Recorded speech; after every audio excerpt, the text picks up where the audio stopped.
Greystone, Greystone, Greystone. Of all the heroes that well, besides Iggy and Scorch that I just did, he's a tough one for me as well. What is his role? How do you fulfill that role? But then, how do you make a nuance out of a non-nuanced hero? Well, I think this build tries to do that.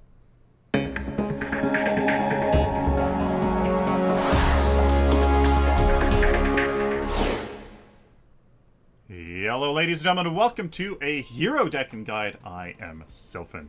So, Greystone, he's something else. Now, I'll talk about it more when we are in the match, but just bear with me as we quickly go through his deck. So, we have the Warlord as a prime card, as pretty much any hero but casters should be using the Warlord to increase their DPS the most, because we're actually going for damage with Greystone, but bear with me. Now, we'll explain that later. We have a health potion and a healer token for the offlane, and then you go into a Silver Spear with 2 lesser healths. Really helps with tons of sustain and some damage along the way as well. You get your Sage's Ward, because you just need wards after that, and then you go into your Flashfire Piston. Attack speed on Greystone is severely needed, even though he kind of hits fairly quickly. You do need this attack speed in the math department. After that, you go into your Medstone Gem. You got a ton of damage and a little bit of health on Sage's Ward, because in the early game, you can get away with it. Kind of rely on your ultimate. You can get away with it before damage really starts flying across the battlefield. After this point, you get your Brightsteel plate and your Golden Veil, but as you're kind of getting those, think about Incessant Onslaught. Try to get this perhaps as fast as you can, because on hit with a basic attack reduces all ability cooldowns by 0.2 seconds. That includes your ultimate. So you can just go to town, in lane, whatever. When you have your ultimate on cooldown to really reduce it, it's absolutely phenomenal. It's ridiculous. Plus, obviously, that helps all your other abilities. You can leap faster, you can block abilities faster, etc., etc.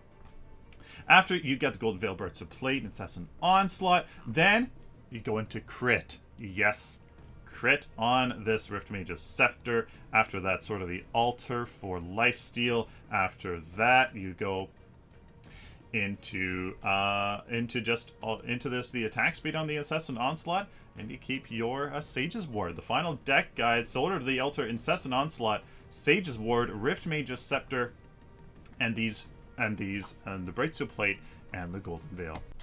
Now, here in the early game, you are an awesome offlaner, so you start with the white caps on your off lane here. Now, very interestingly, RGS Ace has released a video saying that you actually gain just as much, if not more, CXP just staying in lane, ignoring these white caps for a later time. Very much possible. That is an option for you to do. Probably, I would maybe say to do that. Now, the first ability that I get just to help get those camps is the Make Way ability. This is Q. What this does is it throws out a kind of an AoE. You can see go into town right here that deals AoE damage. And what this lasts for 5 seconds. Power scaling 0.75. So if you put power on Greystone, it actually does work fairly well. What it also does, it has a 12-second cooldown, and does 100 to 280 damage. So not too much, but hey, it definitely adds onto his whole kit. And mana cost 60 to 75, not too much, but as a fighter, he doesn't have much mana, so you have to be careful. I'm being much too aggressive against a Greystone and a Phase. Terrifying combo, so really I should just be hanging back here. If they want to kill this tower on the Raptor side, then they should just go for it. Like, all the power to them. We should just be playing safe. Honestly, not much I can do against a Revenant and a Phase. They counterpicked great. They were great counterpicks. I should have picked Feng Mao, but that's a discussion for another video. Now, the second ability that I got in this game, it can depend on who you're going up against, is your Deflect. It's a passive. Every few seconds, Greystone will block 100% of the damage from the next basic damage instance that hits him. So if they're, against a carry, this has tremendous value, completely mitigating the basic attack. Now, the cooldown here is 9, 7, 5, and 3 seconds as you level it up. So every 3 seconds you can block a basic attack. Very strong in the late game, so you can mitigate a lot of damage if the enemy carry is attacking you. The next ability that you see me trying to get here, well, I don't use it because I run out of mana, is our Assault Brigades. This is a very key ability for Greystone because it allows him to leap to a targeted area, dealing damage in a small area where he lands. 75 to 210 ability damage as a part of Greystone's kit definitely adds up. When you add that on top of his make way, on top of his basic attacks, it can add up definitely to be a fair amount of damage.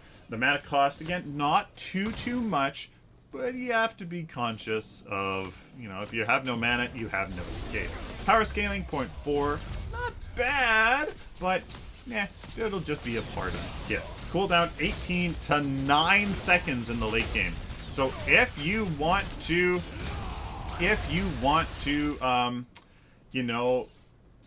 go crazy in the late game, you can. 9-second cooldown is tremendous. And I'm being way too aggressive. I'm choosing to showcase this game to you because against a team comp just made to make my life miserable. My life is miserable. Play it safe. Play it safe. Now we have Greystone's ultimate, a key defining feature of Greystone. It's called Reforged. Now, what happens is, when he dies, he turns to stone. After a very short period, his spirit kind of re-enters his body from above and applies damage and a movement speed slow based on how far the enemies are away from him. He then respawns with various levels of health. So the movement speed slow is 125 minimum on enemies that are on the outside and 550 on the inside. So if you are standing right beside the enemy carry, they are slowed tremendously when your ultimate is activated. Now the health percentage that you gain back when you come back to life is 50, 60, 70% health at level 3, 70% health that you gain back. Pretty much another life, so that's pretty crazy. Power scaling is 0.5 because it deals 180 to 340 damage. Again, when you kind of combine his whole kit, if you can kind of just dive on the enemy carry, which is what this build is designed to do, and just dive on him, put heavy pressure on the backline, forcing the enemy team to do everything onto you and not your friendly team, A, you can maybe kill the enemy carry, and B, well, your friendly team now doesn't have to deal with all the nonsense that the enemy team wasted on you, giving your team a huge advantage, being a huge tank while also dealing damage. So tremendous potential there that we'll explain more as we do the build. Now, the cooldown is 180 seconds here at level 1, which is another reason why you maybe want to get that Incessant Onslaught pretty quick, but it's only 80 seconds in the late game. So if you can just constantly harass the enemy carry, get your ultimate to proc, but then be safe after your ultimate is proc, and just go back into lane and split push, which Greystone can do really well at, and get that ultimate down, then you just go back to your team, harass somebody till it procs their ultimate, and then you just kind of go back into lane. It's a really interesting idea here with Greystone that hopefully you'll see works. Now, here in the early game, you can see we still have our healer token and our Silver Spear for that health regen, so we can really hard push these lanes, take some damage, and just regenerate them. Go into our ward, of course, And then after this ward, we're going into a Flashfire Piston. Because there's some damage on that Silver Spear and quite a bit on the ward, we need attack speed to kind of even out the math and make sure that our DPS is as high as possible. Because in this early game, we're maxing out our passive so that we're deflecting as many abilities as possible, and we are upgrading our leap so we can leap away quite a bit. We're hopefully a little bit more tanky than otherwise, besides going into it. Now, I'm only going to say this once, I hope, because it's a big part of Greystone that I think people don't necessarily realize is that big of an advantage. Greystone is a great split pusher. His ultimate and his leap make him quite elusive and just annoying to deal with. It's almost not worth attacking a Greystone in many scenarios. So, that's what makes him such a great split pusher, because A, people don't really want to deal with him, and B, well, you can't really deal with him. Unless you have a crazy amount of crowd control, you're just not going to kill him. So, what happens is you just split push these lanes a ton. I don't know what this phase was doing. You can see here that that leap does deal a good amount of damage, so we killed her with that. Not sure what she was doing. And you just split push a ton, get a great amount of CP, which Greystone can definitely use. His basic attack is actually much stronger than you realize. His basic attack is one of the strongest out of all of the fighters. He was classified as a pseudo carry when he first came out, but that is definitely arguable. He hits much harder than a lot of people think if you put CP into it. So, if you can force an enemy to come and deal with your split push, all what you have to do is just rotate over to the rest of your team, and now you have a numbers advantage. You've created a numbers advantage, and all of a sudden you are a part of the team, and there you go. So I'm only going to say it once. Greystone's split push is very strong, and he can create numbers advantage for his team by doing so. Now, you will see here that this is going to be my life. Attacking the enemy carry. What this does is hopefully force my passive to be used on them, since I'm going to be gaining their attention. And I'm not sure what he was thinking, but he can't 1v1 a Greystone. Especially with my passive, not too sure what he was thinking. Unfortunately, my ultimate is procced here by this dang minions. Maybe I should have backed up, but it's okay, because we have Incessant Onslaught. And look at this ultimate here, going down quite a bit quicker than it otherwise would. As long as I can split push while my ultimate isn't active, I'm fine. I didn't retreat. We do have a ward. I'm not sure if I was paying attention. Be safe when you don't have your ultimate.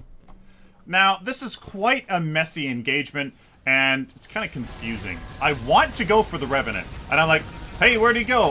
He's in his ultimate. So I'm like, I'll just help my backline then. I'm like, oh, who's a squishy target? And I was like, oh, there's a gadget here.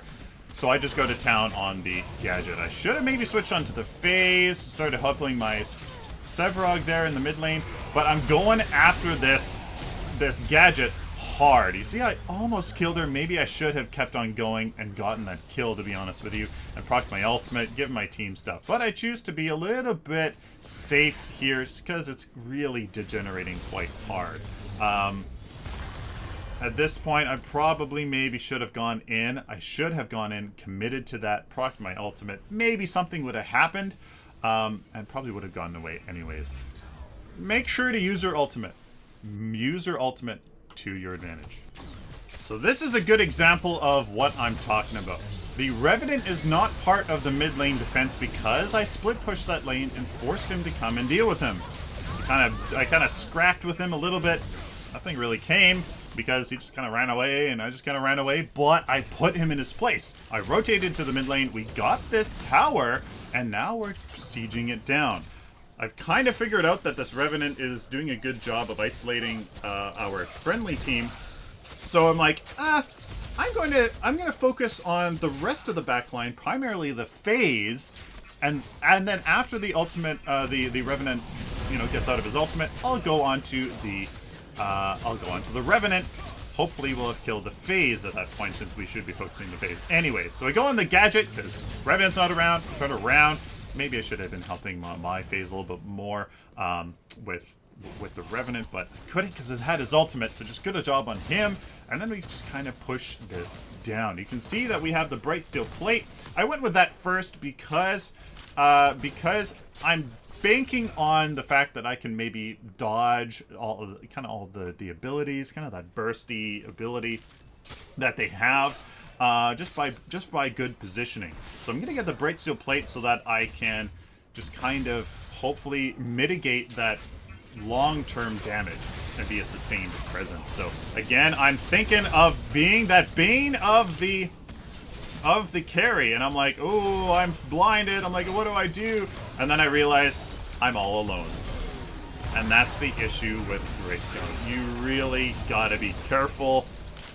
Watch your mini-map, because you might be going ham all alone. Now, this is something else that Greystone can do. He can separate the front and back line from an enemy team. I'm feeling like I'm overextended a little bit, so I go back, but I'm like, their backline's coming to me, so I'm like, fine then. Look at how our enemy Revenant here is now separated from his phase.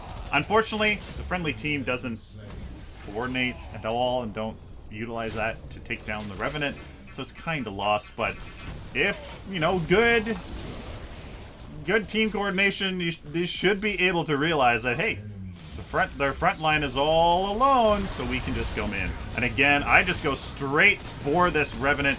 Look at a good amount of damage. We have our Brightsteel plate done. We have our ability armor done as well. But unfortunately, the team fight was lost, and I just should have retreated.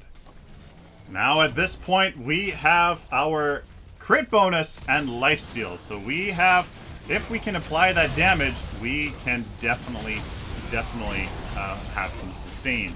Now, I don't do a very good job here. The gadgets, Ash of the Witch there really hurt me. So unfortunately, my ultimate is procced very poorly. But turn around, destroy that phase. I'm like, hey, there's the Revenant, yay! And I just go to town. I finish off the Revenant, and now Sevarog and I go on this Greystone. Unfortunately, Sevarog leaves me to die as I leap into a wall and I die. Now our deck finally comes online about 50 CP. At that point in the early game, you're very strong, you have a very high damage potential. Not much damage is incoming, so you rely on your ultimate. You gotta just do your thing. Smart playing, smart positioning, you can do wonders. Now, I'm finally here. I'm like, okay, we're just team fighting. This is team deathmatch. Let's play some MOBA. And the enemy team doesn't respond. I take out this phase pretty darn easily with quite a bit of, well, at least force her back, and don't take too much damage. The crit is really fed into the lifesteal, fed into the damage. Plus, I mean, as long as you can just be frontline, you're awesome. Like, you need to be a big enough of a threat for the enemy team to deal with you.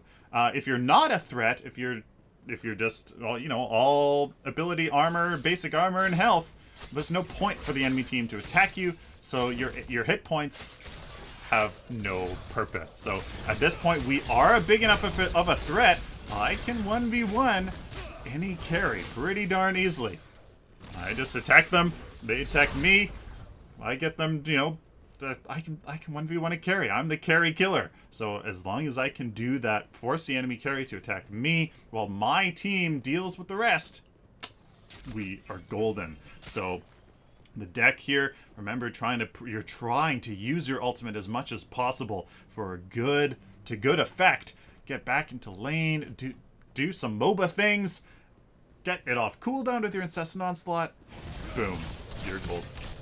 So I want you to see something. Greystone versus Greystone. This is probably the deck you are more thinking of doing. Something like a Tempered Plate, a little bit of tankiness here, with the barrier and the health, with a whole bunch of power and some attack speed. It's probably what you're thinking, right? Well, this, while it's much more complicated and requires a certain time to kind of come online, and you have some transition points in there, watch. Not only is this Greystone tanky, right? Remember, he's tanky, so my damage is getting reduced by a fair amount. Look at our builds go to town. He cannot deal with me. My lifesteal is too much, even considering the fact that he is tanky. Even considering the fact that he is tanky. And that 48 basic armor goes a long way against me, who has no pen. So that's a substantial amount. Guys, that 48 basic armor is a substantial amount, especially since I don't have pen. Even considering that, if that was an enemy carry, I would be dealing much more damage against a much squishier target. And here is the march to victory. Because I pushed down that enemy inhibitor, that Revenant, the phase was there, but now she's coming over and I'm destroying her.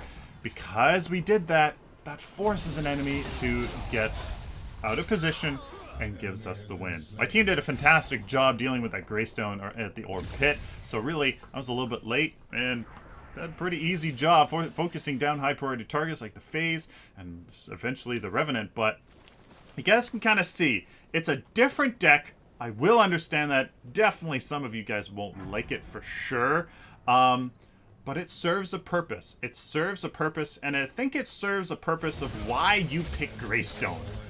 I think that's why you pick Greystone. You pick him because you need a sustained presence. He is a sustained. Automatically, his ultimate automatically makes him a sustained presence. And the fair amount actually of guard that you get, 48 basic armor and 36 ability armor. It goes a long way. It really does. That first little bit of armor goes a long way because you have such a crazy amount of health with your ultimate and from your lifesteal. That armor goes a long way in increasing your effective HP. Because you have the damage, you are a significant threat. Because you can jump into the enemy carry in the backline and just wreak havoc. They have to deal with you, and if you don't, you just kill the carry, right? And your friendly team can therefore get scot-free, almost, by dealing with the rest of the enemy team, because the enemy team has to deal with you. They have to deal with you. The only thing that you need to do is not get, kind of tickled to death from afar. You have to initiate hard and not let them poke you down. You have to play it safe, come in from the side, make sure that you get a strong, a strong leap on the enemy backline. You can't get whittled down and lose that health that you have. As long as you can do that and do Greystone things, I think this deck is pretty meta. Please let me know down in the comments, guys, what you think about this. So I would honestly really love to know.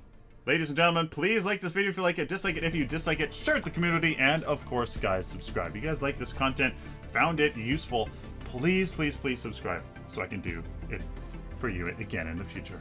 Until next time, like always, stay optimistic and positive.